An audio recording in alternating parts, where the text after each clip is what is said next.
Hello and welcome to the second Visionaire Studio tutorial. This time we're going to be going into creating artwork for each of your scenes or rooms, exporting that from your chosen art package and getting it into Visionaire. I'm going to be using Adobe Flash to do that, but the tips that I kind of give here and the things about file formats and layouts are the same for any program really, but in particular you'll be seeing me using Adobe Flash here.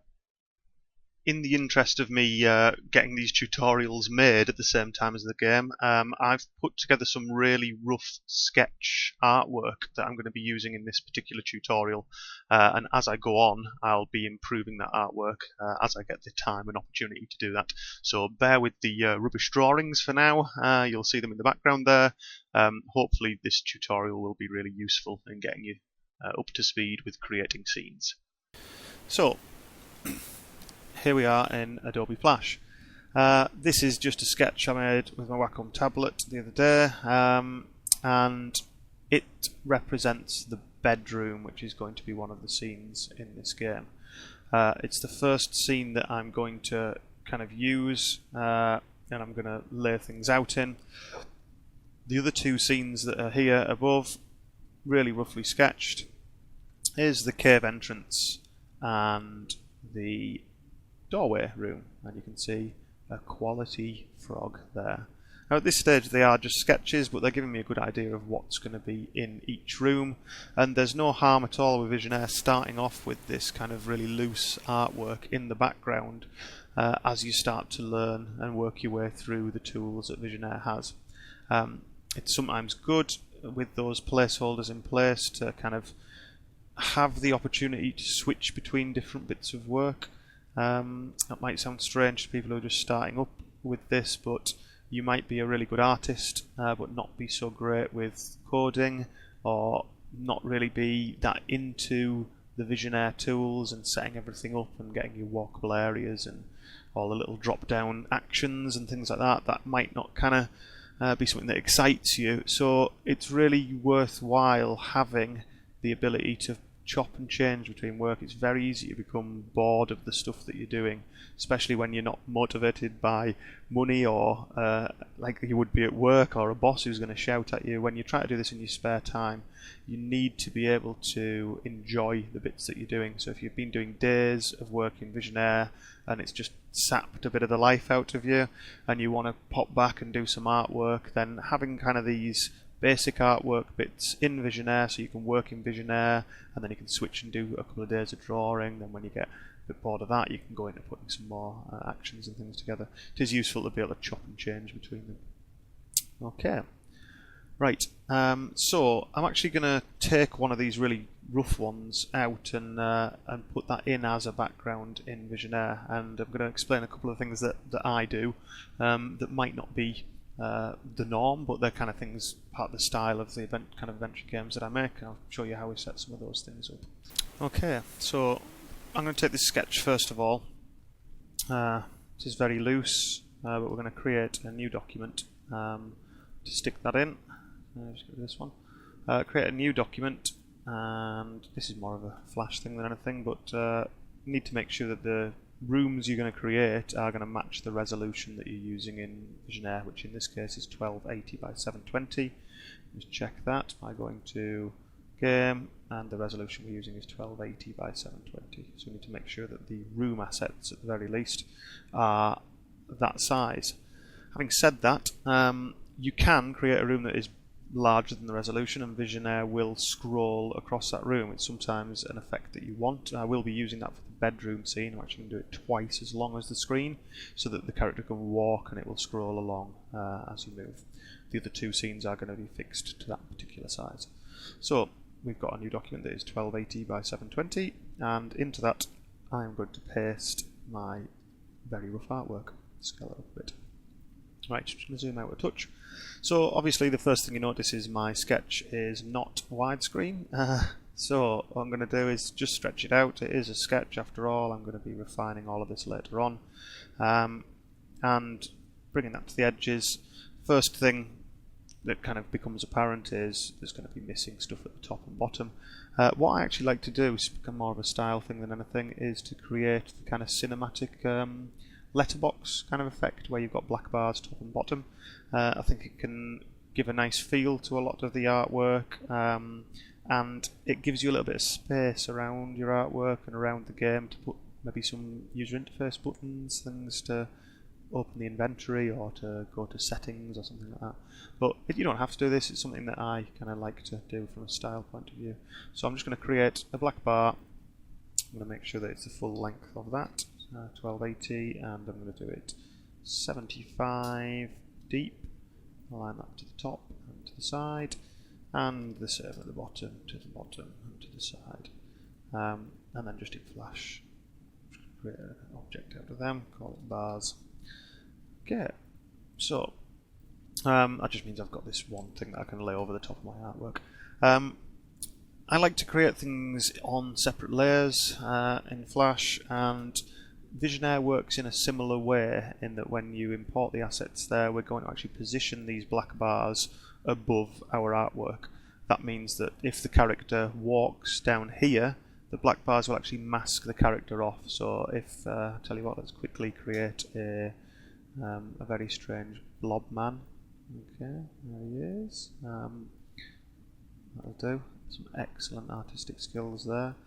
Let's just call that man. You can see here that on Visionaire, if this artwork came in and he walked in front of those bars, obviously that isn't the effect that you want. What you actually want to happen is that he goes underneath the bars like that, so if he walks off screen, you kind of get that effect. So that kind of layering of things is, we're going to be doing that in Visionaire when we get there. So looking at this sketch again, I'm just going to hide the black bars for a second. Another thing that is in this sketch is this idea that something's kind of in the foreground view. So I'm just going to tidy that up a bit and kind of get to a position where you can see this layered effect working when you get to Visionaire. So I'm just going to create a solid black section here. I'm going to very roughly do this for now. I'm going to tidy all this artwork up later, but this is as if there's kind of like rocks or something in the foreground, and you get this kind of artwork. A lot of the LucasArts games did it, Sam & Max and things, where you've got things in the kind of viewer's eye view. There might be like a little stalactite down there like that, a little rock poking in. It's actually going to be open at that side. So I'm just going to seal that up, and let's just drop solid black in there. You can clean all these things up, but to be honest, Visionaire will handle graphics really well. It's just a matter of kind of me wanting this to be nice and clean when I lay these out. We're going to have the black bars that are going to go over all this anyway. So what we've got there is the kind of outline, so I'm going to call that foreground as well.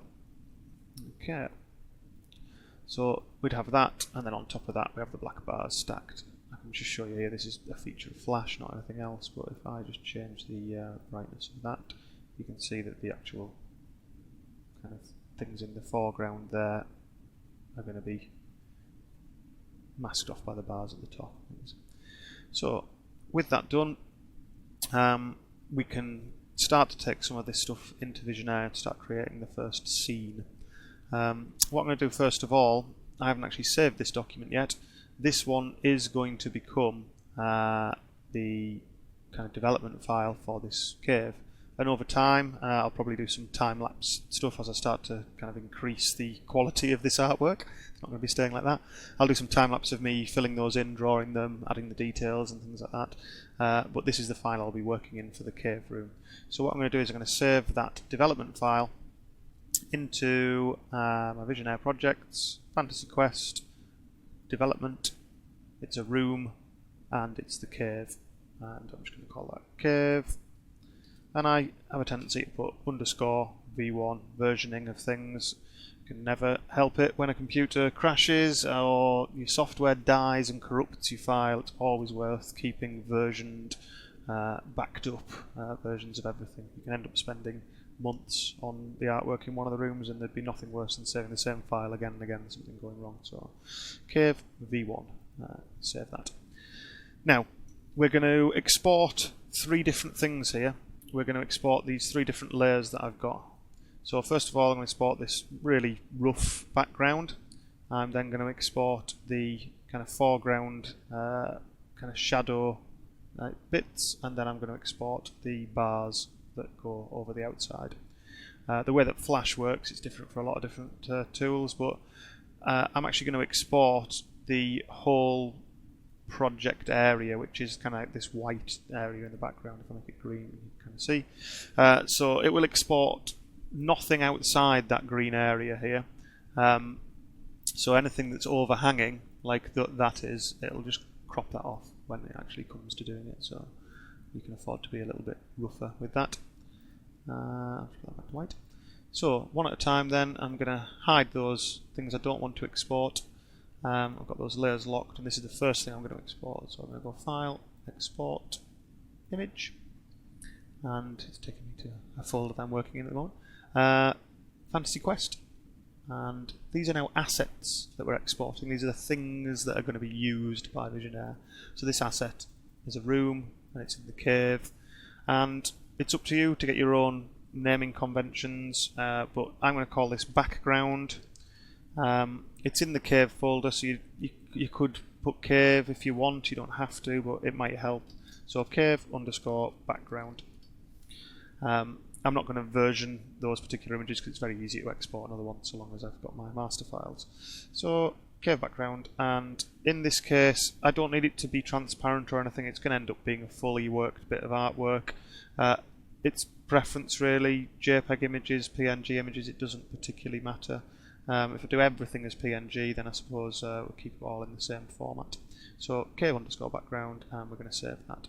Flash asks me how big I want to save it because it can scale everything up because it's vector based. Another great thing about Flash is that these development files, if I decide to make a HD version of it at 1080, I can scale all this Flash artwork up and it will be perfect at larger sizes as well. But in this case, I'm exporting the full document size, which is this white area as I mentioned, so it'll crop off things outside of that. 32-bit colour and exactly as it is. So I click export, and that is done for me. It takes a split second. So that's one bit of artwork out of here. So I'm going to hide that background, and I'm going to show and unlock the kind of cave edges. So we're going to export that one. File, Export Image, and you can see there's the other one, and it's going to be cave _ foreground. Spell it right. And we save that as well. And export. And then finally, we're actually going to save these black bars. File, Export, Image. And because I'm going to use these black bars a lot for all rooms, I'm actually going to go and put it up in the rooms area because it's going to be used on all of them, or certainly the cave and the doorway one, maybe not the bedroom, but so I'm going to put it here, and I'm going to call it letterbox, and I'm just going to put 1280 by 720. Earlier on I mentioned that the bedroom might actually be a double length room, so this is a letterbox that will fit a single length room. It wouldn't fit on the bedroom one anyway, so I'm just going to pop it in there in the rooms folder in assets, so it's in a nice easy place to get to. And again, it's a PNG, so that will have the transparency that we need in the middle. So we've got export as well. So we've got 3 assets out to Flash. It's time to go back to Visionaire. So we're back in Visionaire now, and we're going to bring together those assets that we've just created in Flash. So it's a room that we're putting together, or a scene as they call it in Visionaire. So I'm going to go back there, and it's the cave entrance scene we're going to deal with first. So with the cave entrance scene open, you get the kind of scene editor here at the right hand side, where you can add scene objects. You can sort the properties of the scene, like the background image, which we're going to do first. You can add actions to that particular scene, set up way systems, which is places where the characters can walk, conditions related to that scene. That can be things like, is a door open, has somebody done puzzle number 1 in that room, things like that, and values, which can be numbers that are incremented and things that can help with some of the logic. So first and foremost, the properties of this cave entrance room. First thing I want to do is get the background image in. So we click on the browse button, we go to our project folder, Fantasy Quest, remember into our assets folder, we're going to pick up the rooms from there, and it's the cave that we're doing, and we want the cave background. Now click on open. So that'll be loaded in. Now you'll see that in a second. You can put a scene name here as well. I tend not to, but we'll come to that later on. And there's things about music for the scene, but again we'll deal with that in light maps and things like that. So going to scene objects now, you'll see that it's loaded that cave asset into the background, so we can see that. When it comes to me updating that artwork, it'll be as simple as me doing all the work in Flash, exporting back over that same cave_background PNG, and this will just automatically update. So it's a great way of kind of getting something to start working with in Visionaire.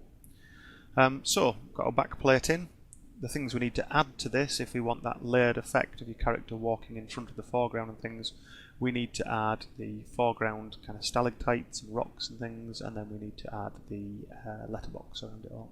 So I'm going to add a scene object. I'm going to call it borders or letterbox. I tend to call it borders myself. And we're going to then import some graphics for those borders. So with borders selected, at the bottom here, you can select image to put an image file in for those borders and browse here. So it's very similar to getting the background image in. And it's those cave foreground. Thankfully Visionaire remembers the folder you were in last, which is incredibly helpful when you're dotting around between things. So we're still in the cave assets. You can see here, assets, rooms, cave. There's the foreground. We open that. And again, because Visionaire aligns everything at the top left corner, because that artwork's come out to Flash, it's all nicely lined up for us already, which is a great benefit. You can see here some of this is cut off. That's because it's a little bit bigger than the actual screen we've got. There's scroll bars at the side. You can also use your middle mouse button to move around there, and if you hold down Control and use your mouse scroll, you can scroll in and out, which are the controls I tend to use to move around and zoom in and things like that. Just always be checking in the top right corner. It tells you what you zoomed into there. So if you're starting to think it's looking a bit scrappy, the artwork, it's got all these jagged edges, it's usually because you've zoomed in too far. Just get back to 100 so you can see what the actual artwork looks like. It's obviously rubbish at this stage, but it hopefully won't be later on. So what you've got now is this borders layer on top of the background. There's quite a helpful tool here when you're looking at a scene object, and you can see the scene object tools here. The preview tool lets you toggle on and off the visibility of that, so you can just check things. It's really helpful, that. You can even kind of fade things out. It's really helpful while you're developing things, when you're trying to lay lots of things together, just to keep an eye on this. You might start seeing some strange effects and going, what is going on? But it's usually because you've set one of these and forgotten. So that's quite helpful. The other thing that we want to do, I've just realised actually, I've loaded this as borders, and I've actually loaded the foreground thing. But that doesn't matter at all. It is just in the name, so I can just rename that borders one. That's actually the foreground detail. I've got a habit, if this is something that's not going to be interactive with at all, I sometimes just put GFX, as in graphics, at the start. These can become quite busy, these rooms, and it's nice to know what things are just graphics, which things are items, which things might be an animation, or just a shape area or something like that, an active area. So I tend to put like a little kind of keyword at the front, because this can get quite busy. I've got some in my other game that have got maybe 20 or 30 items in a room, like objects that are doing different things. So it's worthwhile getting your naming convention sorted at the start. Okay, so that's the foreground in. Let's create another one, and let's call that borders this time, and maybe I'll load the right thing in. So we go borders, we select it, we come down to image, and we load an image for that. If you remember, I left it one level up in the rooms thing, letterbox there, and we open that up. And you'll see it arrived there. It's quite good that I've kind of messed this up actually. It shows you a good point here. When you go to the preview tab, if I make the visibility of those borders, you can see they're actually underneath the foreground. So I want to change the order of these. You can just select on it, use the up arrow, and it actually puts the black borders in front of the rocks and things like that. So that's the actual order that I wanted them in. Okay, so one of the things with Visionaire, it'd be nice to test this out and have a look to see what it looks like. There's quite a few things you have to do before you can build a test version in Visionaire, and they kind of amount to making sure there's a character created, that you've got a start point created, and that you've got interfaces and cursors sorted out. So all of those things that you need to do to actually get going can take a while. That's why that right at the very start I selected a completely blank project. If you don't do that, it'll give you some default curses and things like that, but the idea of these tutorials is to take you through the whole process. So we're going to have to add some of those before we can see what this looks like in game. I think the best bet is to go on and actually create the other rooms, or at least pull the kind of rough graphics in for them, and then we get an idea of how things are coming together, and it kind of keeps this tutorial about the rooms themselves. So we're going to nip back to Flash and grab those bits.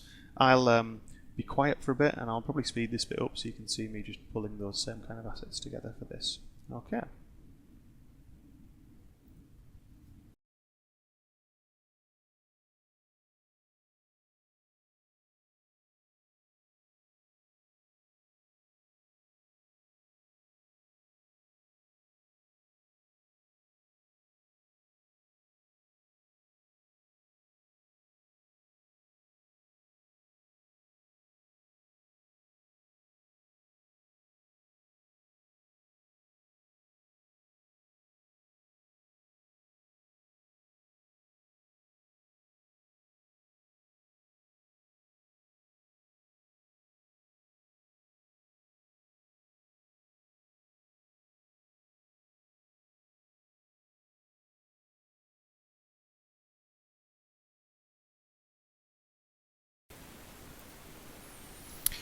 Right, we're ready to export some of these bits and pieces. Just seen all that in Turbo. What I've got here, something that's kind of a little bit of an extra that's worth explaining. Sorry, just sorting out some layers. I've drawn this pillar as well as a separate item, and I've kind of filled it in just grey for now. It's going to be again something that's layered up in this scene so that the character can actually walk around it, kind of go behind it or in front of it based on the floor position. So I've drawn that as a separate asset. I'm just going to lay it over the background for now, and we'll tidy it all up later again, but it means that we've got it as a separate thing that the character can actually walk behind. So it's time to export each of these layers again as their separate things. So just to take you through them all, there's the background plate itself, there's the pillar that's going to sit on top of that, there's our foreground detail, and there's the black bars again. The black bars we don't actually need to export again because we've already got that set that fit. I just like keeping them in the development file so that I can kind of keep an eye on the artwork, see what it looks like whilst I'm improving all that artwork. Okay, so let's get these exported.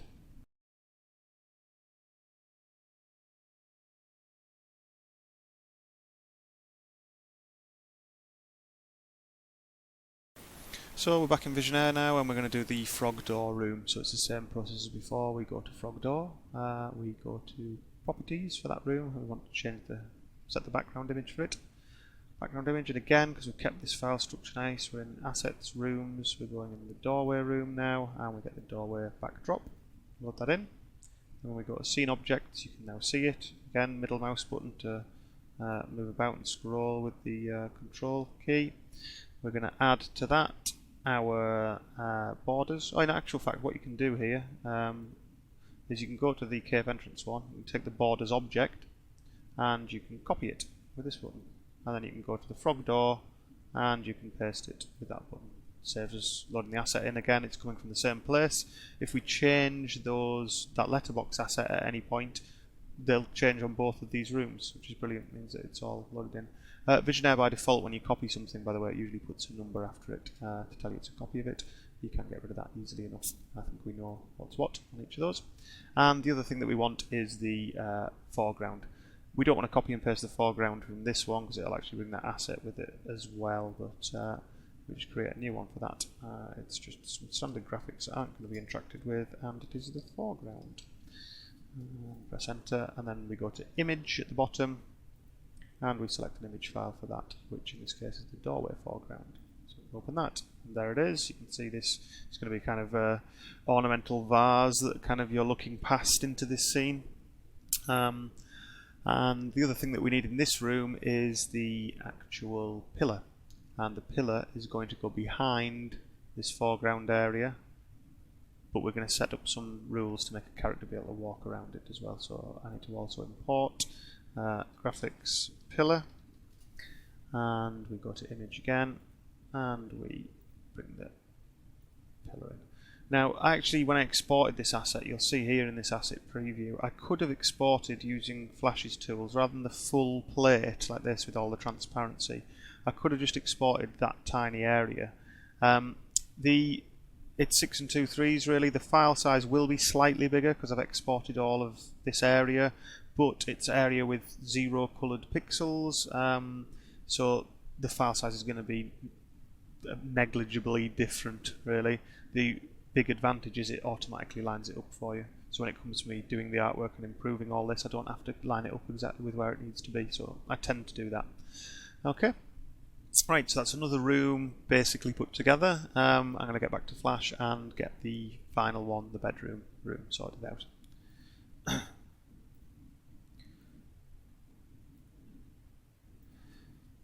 Now with the bedroom, it's worth mentioning that this is going to be twice as long as the others. So you can kind of see here I've done this dotted line down it. I'll get rid of that actually. That was just in my sketch while I was thinking that I want this to be a double width room and that it scrolls when you move about it. So I'll just get rid of that dotted line. I think it causes confusion as I start to do this. So I'm going to chop this one out as well. Out of my original artwork file. I'm going to create a new document, and this time we're actually going to do it double the width. So we've got 1280 at the moment, so double that is, bit of maths, 2560, 2560, keeping it the same height. Click OK. So this one should be double wide, should be double the width of the other ones. Okay, I'm just going to paste the artwork into there, and we're going to scale it. Now the same issue we've had with the others, I haven't kind of imagined that this was widescreen, so I'm going to do a little bit of squashing. It is just preliminary artwork at the moment. I'm going to be totally changing this artwork as we go along. Actually, rather than stretching it much further, I'm just going to split it there, move it apart a bit. Just fill in those blanks quickly.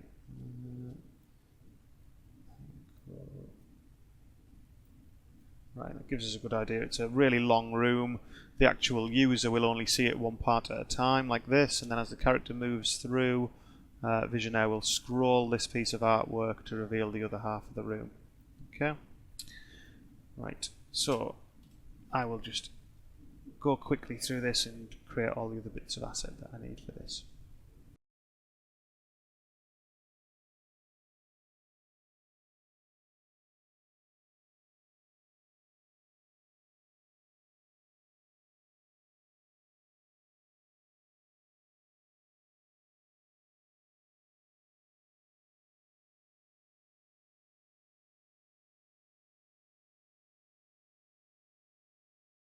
So, there we are back in Visionaire. It's time to put that bedroom scene together. Now thankfully Visionaire automatically changes the size of the room based on the background image that you load in.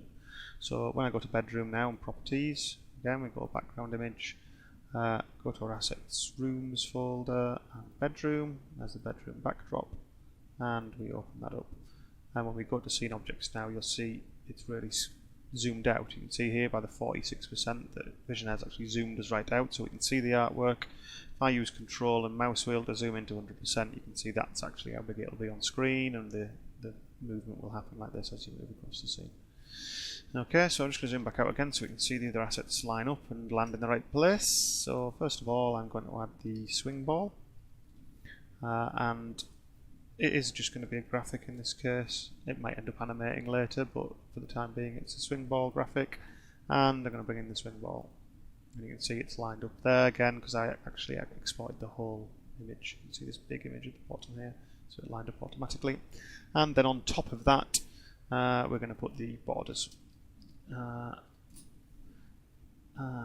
we browse for that. I again put it up in the rooms directory. It's just a big letterbox for a double-sized room. There are only going to be these rooms, but it's useful to know those kind of little tips rather than having a letterbox for every single room. Just reuse the assets that you can to keep your file size down. So you can see it's loaded them in and it's positioned that perfectly over the top. It might not actually be over the top. It probably isn't because it's here beneath the swing ball. If I actually moved that using this tool, place image and animations, if I move that, you'll see that there at the swing ball, it's actually behind the swing ball. If I shift this up by clicking it and going up, it jumps in front or behind. So the order here is actually related to the order on the right hand side. So we want it to be in front. Actually position this exactly back might be tricky, so I'm just going to undo that and do all of that, and there we go, back to where we were. So I just move borders on top of swing ball. Okay, that was a fairly simple room setup. So now we've got that set up, I think it's probably about time to start setting up some walkable areas to show you how to get a character to move through a room. But in order to do that, we're going to have a character. So in the next tutorial, we'll set up a character. Hopefully by tomorrow we'll have done some artwork for the character for this game, and we'll be able to bring that in, show you the process for doing that. So I hope you found this tutorial useful. It is a kind of basic overview of the setting up of scenes and layers and importing artwork and things. And I know some of it's very specific to Flash, but you will find that these tips should help you whatever program you're using. So we'll see you next time for an introduction to setting up a character and importing character artwork, setting up walk cycles and walkable areas in these rooms as well. So thanks for joining us, and hopefully I'll see you next time.